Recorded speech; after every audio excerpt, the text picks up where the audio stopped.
Let's take this call. Hello, good morning to you. Hello, good morning. Right, good morning. Good morning, please. Your name and where you're calling us from? Please, I'm Simon calling from Dansoman. Right, so let's hear from you. Okay, please, it's like your guest is hitting more on submission. So I want to know if being submissive alone is important or the main factor to sustain a marriage, or there are other ingredients to spice it up. I want you to explain further. Right, thanks so much for calling. He's going to take that on for you. All right, so 11 afternoon, I will come to the cross. Let me end. I'm saying that when you're in the bossing ring, I can hate this gentleman. People will applaud me.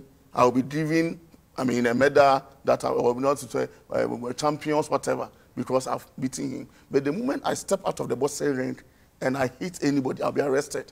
What is legal in the bossing ring, the moment you step out of the bossing ring becomes illegal. God designed what is in between your legs for something special. The moment you do it outside marriage, it becomes a problem for you. Are you getting it? So those of you out there who don't understand why God will say that as a woman you have to wait till marriage before you allow a man to sleep with you, and you think God is stopping. No, God is so wise.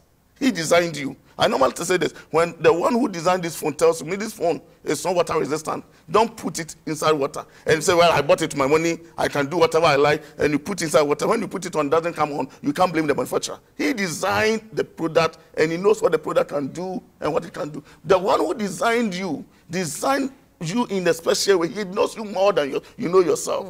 Are you getting it? So any woman watching me, look, the moment I'm sad, or the moment you begin to withdraw sex from your husband, know that your marriage is under attack.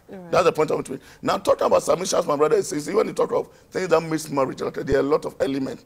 But the good news, and that's what many people are not aware, Lebanon, marriage was designed in a way that, just like as we have airplanes, most airplanes, you have two engines, which the idea is that when one goes off, one can still hold on, sustain the airplane till it lands. The same way God designed marriage.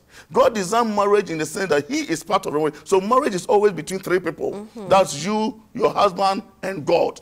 Now, he laid this foundation that even if one goes off, even if one becomes so useless in the marriage, let's say the man becomes useless, the woman have the mandate to hold on to the marriage, sustain the marriage. Yes. The same way, if the woman goes off, the woman becomes useless in the marriage, you, the man, you have what it takes to hold on to the marriage. That's why God designed marriage, and he don't give room for divorce. Why? Let me show you this.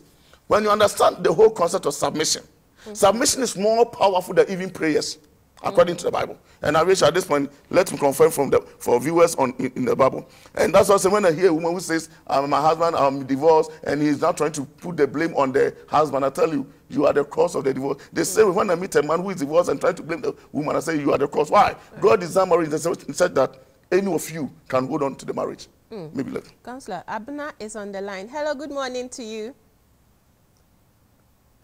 Hello, Abna, can you hear me?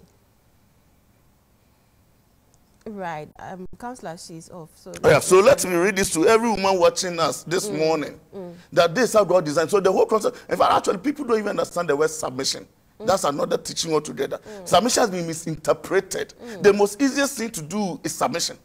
Right now, as we sit here, we are submitted to ourselves. The woman has begun to speak. You keep quiet and listen to me. Right. When you also come in, I also keep quiet. We are submitting. Of course. It's something we do every day. When the cameraman says 10, you 10. You are submitted to him.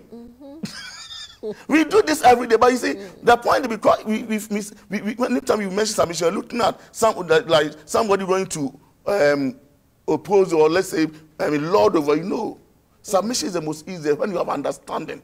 Many of us don't even understand submission. And I tell women, in fact, in my counseling work, I tell people I'm here to meet a submissive woman.